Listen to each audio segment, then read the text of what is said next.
কিন্তু তার বিপরীতে যারা ইসলামরে পছন্দ করে নাই, যারা এই তাফসির মাহফিল নিয়ে টিটকারি করে, যারা কোরআনের ময়দান সহ্য করতে পারে না, কোরআনের আওয়াজকে হজম করতে পারে না, কোরআনের কথা শুনলে এদের চুলকানি বেড়ে যায়, এরকম কিছু লোক আছে না নাই?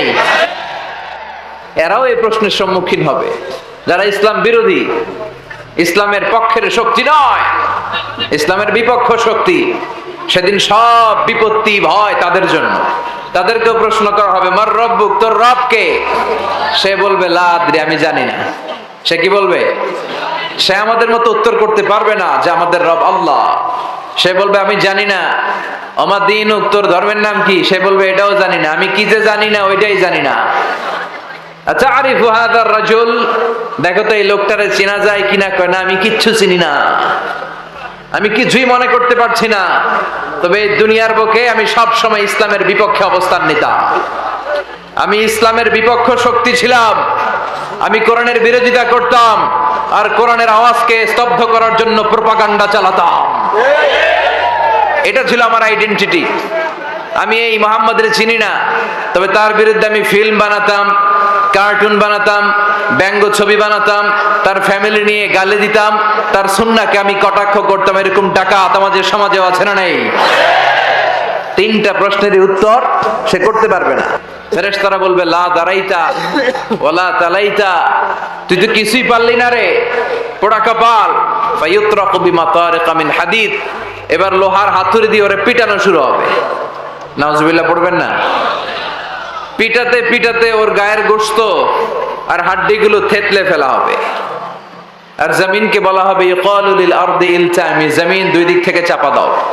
জমিন দুই দিক থেকে চাপা দিবে। ফাতাখতালিফা আদলাউ, ওর পাজরের হাড্ডিগুলো এপাশেরটা ওপাশে চলে যাবে, এপাশের হাড্ডি এপাশে চলে আসবে। হাত্তা সাআ, কিয়ামত পর্যন্ত এই আযাব চলতেই থাকবে। আল্লাহ, ওই অন্ধকার কবরে যেখানে কেউ থাকবে না, আমাদেরকে ওই আযাব থেকে তুমি বাঁচিয়ে দিও। কিয়ামত পর্যন্ত চলতে থাকবে। আর যারা আপনারা প্রশ্নের উত্তর করতে পারবেন, ফেরেশতারা বলবে আহলান সাহলান, কংগ্রাচুলেশন, খুশআমদেদ, খুশআমদেদ, তোমার জন্যই আছে কল্যাণ আর মঙ্গলের বার্তা। ফায়ুফসাহু লাহু কবরুহু ৭০ যিরাআন, তার কবরকে ৭০ হাত প্রশস্ত করে দেওয়া হবে। ইফতাহু লাহু বাবুন ইলাল জান্নাহ, তার কবর থেকে জান্নাতের দিকে একটা দরজা খুলে দেওয়া হবে। জান্নাতের ঠান্ডা হিমেল বাতাস এসে তার গাটাকে সিক্ত করে দিবে। করে প্রতিদিন সকালবেলা সূর্যটা ওঠে, পৃথিবীর সবচাইতে শ্রেষ্ঠ যে এয়ারলাইন্স গুলো, ব্রিটিশ এয়ারওয়েজ, এমিরেটস এয়ারওয়েজ, এরাও অনেক সময় অন টাইমে প্লেন ছাড়তে পারে না। সর্বোচ্চ চেষ্টা করে, ম্যানেজমেন্টের কোনো অভাব নাই, লক্ষ লক্ষ কোটি ডলার তারা বাজেট দেয়, এরপর অন টাইমে অনেক সময় বিমান ছাড়তে পারে না। পৃথিবীর অনেক কাজই অন টাইমে হয় না, কিন্তু পৃথিবীর কোনোদিন সকালবেলা উঠে দেখছি না সূর্য ওঠে নাই, 3 ঘন্টা পরে উঠবে, এরকম হয়েছে? কথা বলেন। এটা কি এই কয়েকদিন, সেই সাইয়েদনা আদমের অনেক আগ থেকে কিয়ামত পর্যন্ত অন টাইমে সূর্য উঠবে, সূর্য ডুববে, চাঁদ উঠবে, চাঁদ ডুববে, জোয়ার আসবে, ভাটা আসবে, দিন শেষে রাত্রি আসবে, শীত শেষে গ্রীষ্ম আসবে। একটা জিনিসের অন টাইম ছাড়া এদিক সেদিক হয় না। চিল্লায় বলেন ঠিক কিনা? এটাই প্রমাণ করে, এটাই প্রমাণ করে there is someone much powerful who is dominating everything on earth. একজন মহা শক্তিধর তিনি আছেন, he is controlling everything, যিনি গোটা বিশ্বের সবকিছু দেখেন, সবকিছু অবজার্ভ করেন, তার অর্ডারে পৃথিবীর সবকিছু হয়। চিল্লায় বলেন ঠিক কিনা? আল্লাহ বললেন সূরা মুলকটা একটু পড়ো, একটু মেধা খাটাও, একটু চিন্তা করো, তুমি আমারে খুঁজে পাবা। সুবহানাল্লাহ পড়ো। কক্সবাজার গেছেন কারা কারা? হ্যাঁ, এই কয়েকজন মাত্র। মাধবকুণ্ড গেছেন কারা কারা?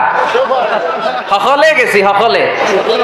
মাশাআল্লাহ, মাধবকুণ্ড তো বাড়ির লাগি, একেবারে সবাই।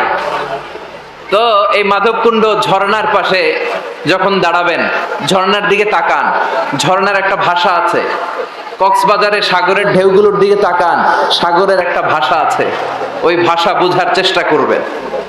জলপ্রপাতের ঝরো ঝরো পানির একটা ভাষা আছে, বজ্রপাতের একটা ভাষা আছে, ঝিরিঝিরি বৃষ্টির একটা ভাষা আছে। ওই হৃদয় যদি থাকে, ওই কান যদি থাকে, ওই ঝিরিঝিরি শব্দ আর আওয়াজের ভেতরে আপনি আল্লাহর নাম খুঁজে পাবেন। কথা কোন ঠিক কিনা? আল্লাহ বলে সাগরের দিকে তাকা, বৃষ্টির দিকে তাকা, জলপ্রপাতের দিকে তাকা, ঝর্ণার দিকে তাকা। ওই ঝর্ণার ভেতরে আমি আল্লাহ সিরাডাই। ঝর্ণা ঝর্ণা ঝর্ণা রে, বলনা বলনা বলনা রে, কার বিরহে পাগল পড়া তুই।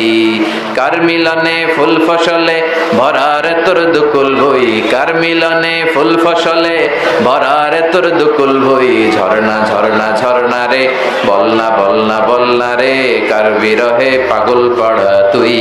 সুবহানাল্লাহ পড়েন। তার মানে একজন আছে যিনি সব নিয়ন্ত্রণ করছে। আল্লাহ বলে এই সূরা মুলক যদি পড়ো তাহলে তুমি আমারে খুঁজে পাবা। নাস্তিকদেরকে ধরা খুবই সহজ। ওরা অনেক বিষয়ে এমন যুক্তি দাঁড় করায় যেটার কোনো গ্রাউন্ড থাকে না। ওদের সবচেয়ে বড় যুক্তি হচ্ছে আল্লাহকে না মানার ব্যাপারে। তারা বলে আল্লাহরে দেখি না তাই মানি না। কথা কন, ওরা কি বলে? আল্লাহরে দেখি না তাই মানি না। Unseen is nothing. কিন্তু পৃথিবীতে আমরা অনেক জিনিস খালি চোখে দেখতে পাই না। আচ্ছা, আমেরিকা যারা যান নাই তারা চোখে আমেরিকা দেখছেন কোনোদিন? এদিকে আমেরিকা কেউ দেখছেন? যারা যান নাই, যারা যে দেখে আসছেন আলাদা কথা, কিন্তু যারা আমরা যাই নাই, আমিও যাই নাই আমেরিকা। আমেরিকা আমরা চোখে দেখছি? কথা কয় না, দেখি নাই। তাই বলে আমেরিকাকে কি আমরা মানি না? আমেরিকার অস্তিত্ব স্বীকার করি না? কিন্তু ওরা বলে, কত বড় উল্লুকা পাঠা, ওরা বলে আনসিন ইজ নাথিং। যেটা দেখি না সেটা মানি না, সেটা বিশ্বাস করি না। ওদেরকে জিজ্ঞেস করবেন, do you see the air, the wind blowing in the atmosphere? এই যে বাতাসে, মহাশূন্যে বাতাস ভেসে বেড়ায়, এই বাতাস কি তুমি দেখতে পাও? চিৎকার করে উত্তর দিয়ে বলেন, বাতাস কি চোখে দেখা যায়? কিন্তু নাস্তিকরা বাতাস বিশ্বাস করে কি করে না? মৌলভীবাজারে বড় লেখায় এগুলা কয় না, বলে বলে আসলে আমাদের কোনো ক্ষমতা নাই। ক্ষমতার মালিক কে? আপনি আপনার জীবনে যেদিন সবচেয়ে বড় বিপদে পড়েছিলেন, দুর্ঘটনায় অথবা ডায়রিয়ায় অথবা যে কোনো ধরনের বিপদ, এই বিপদের কথাটা খেয়াল করে দেখেন যে আপনার ভেতরে কত দুর্বলতা, আপনি কত দুর্বল, আপনি কত অসহায়, কত তুচ্ছ আমি, কত নগণ্য আমি। আমার কোনো ক্ষমতাই নাই, ক্ষমতার মালিক একজন। চিল্লায় বলেন তিনি কে? আল্লাহ। ডায়রিয়া যখন হয় তখন দেখবেন যে মানুষ কত নেতিয়ে পড়ে, দুর্বল হয়ে যায়, গায়ে শক্তি নাই। এমনও আমি দেখেছি 5-7 বার ডায়রিয়ার কারণে টয়লেটে গেছে, এবার তার টয়লেট আসে, নিজে টয়লেটেও যেতে পারে না, আরেকজনের কাঁধে ভর করে টয়লেটে যায়। আর টয়লেট থেকে আইসা বলে, আই মরি যাইউম, আরে মাফ করি রে, আই হাইতান্ন, বলে না?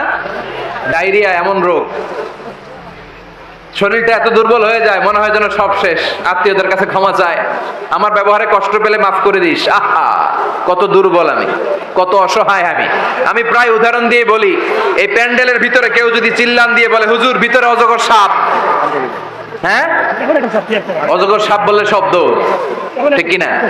হ্যাঁ, আসলে যদি কয়েকটা ফস করে সাপ চলে আসে, আমাদের পাওয়া যাবে? পাওয়া যাবে না। সাপ তো দূরের কথা, আপনারা ভাওয়া ব্যাং চিনেন না? কোলা ব্যাং, যে ব্যাংগুলো লাফায়, হ্যাঁ, গারু ব্যাং, গারু। এই গারু ব্যাং যদি এখানে ছেড়ে দেই 8-10টা, কি অবস্থা হবে? ব্যাং আর কি লাভ দিবে? আল্লাহর কসম, ব্যাঙের চারও বেশি লাফিয়ে লাফিয়ে এই কাদার মধ্যে পিছলা খেয়ে আমরা এদিক সেদিক চলে যাবো। চিল্লা এখন ঠিক কিনা?